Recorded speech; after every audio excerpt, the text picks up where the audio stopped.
So it's the beginning of January. Welcome to 2026. So, at the beginning of each month, I like to give a market update. Special treat today. I'm going to give a one-year look at 2025 to see what the real estate market is doing or has done. That's what I'm talking about today. Stick around.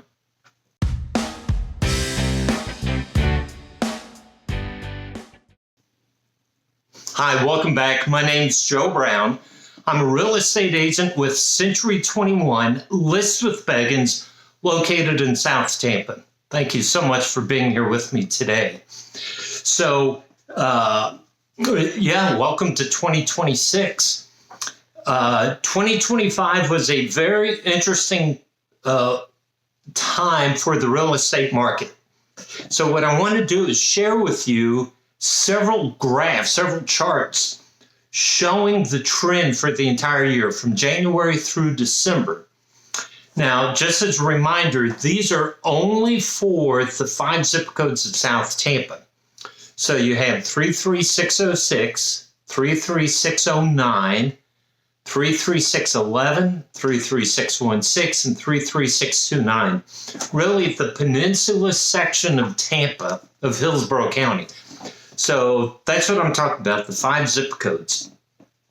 And there's some very interesting trends, right? So let's start with this first one, which is showing the active homes on the market. And what do you see?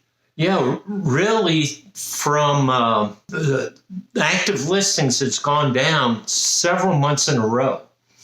So is that a good thing? Right? So typically, fewer homes on the market means houses are drying up and increased demand, home prices are going to accelerate. Now, we'll get to that, right? So let's look at new listings, right? These are people who are new putting their home on the market. And what do you see? Yeah, that's kind of decreased as well. Now, is that typical for this time of year, right? From November through January, number of homes going on the market tends to be fewer than throughout the year. So this is something we just have to watch, right? But certainly comparing December to last January, it's really quite a bit lower, almost in half, right? So this is a trend we need to watch. How many homes are going on the market? How about days to sell? Now, again, here's the chart for days to sell. And you see days to sell has gone up. And remember, this is median.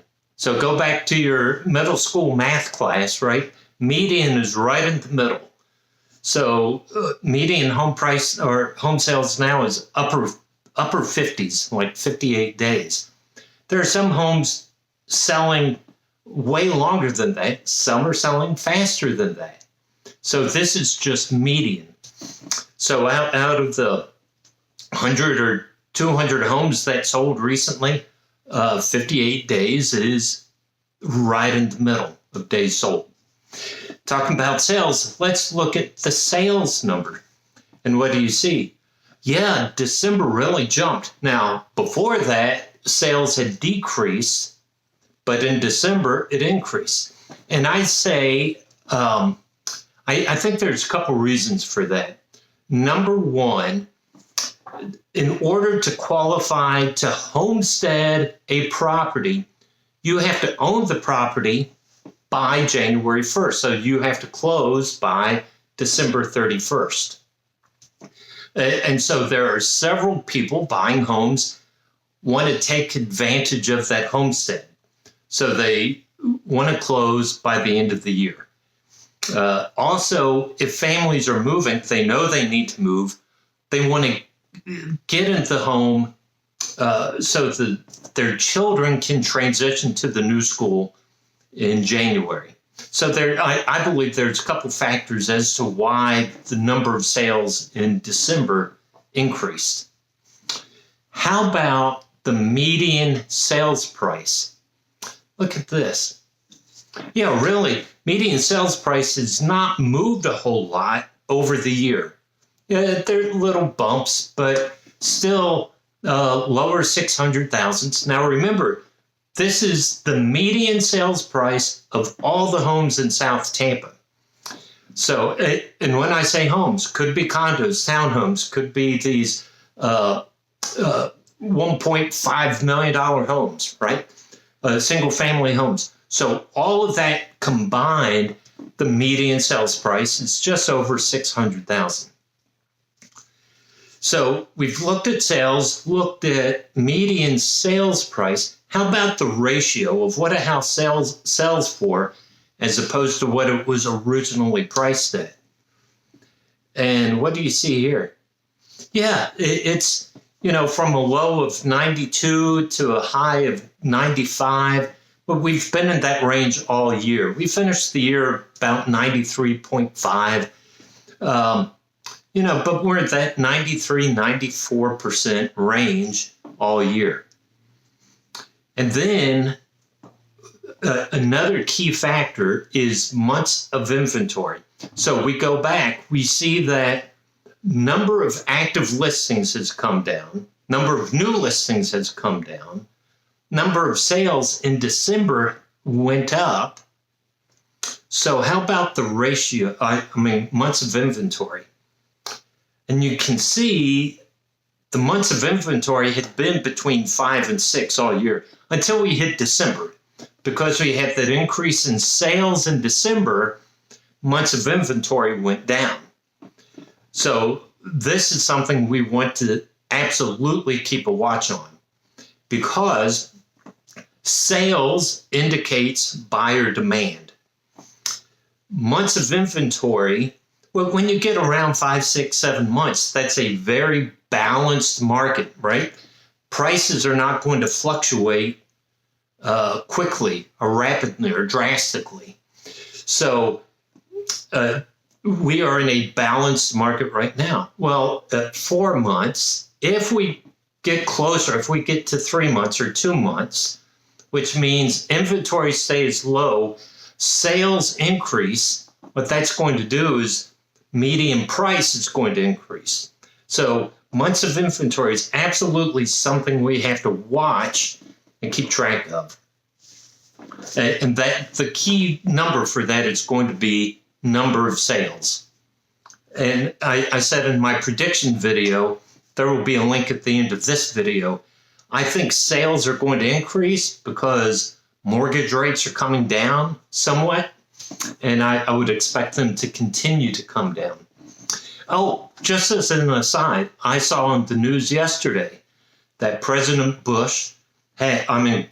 Trump has prohibited these big institutional buyers from buying single-family homes, which is great for families, right? First-time home buyers or second-time home buyers, third-time home buyers, because it just creates more inventory on the market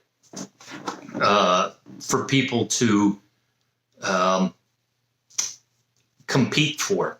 I couldn't think of the word. Here's another slide. I usually don't share this graphic. I thought it was interesting. These are expired listings. And what do you see? Yeah, throughout the year, the number of expired listings has increased. Now, you look at December, and that's really shot up. That is not unusual, okay, for the end of the year. A lot of listing agreements will expire December 31st. So to see a spike in December is not unusual. But to see throughout the year the number of expired listings has gone up, that just indicates that people put their house on the market. They're either not getting offers or getting offers they want to accept. So which speaks to buyer demand. So this is something that I track. I share it occasionally on my channel, but this is one I will absolutely continue to check. And if I think it's interesting, I'll share it with you, okay? So I hope you found these graphs interesting. And remember, what the data from the past doesn't predict what's going to happen for the future. I'm just a data geek, and I like to see the trends, to see what's moving. It helps inform. I believe that it helps inform you as consumers in the real estate market to make better decisions, right? So anyway, hope you found this interesting, and until next week, take care.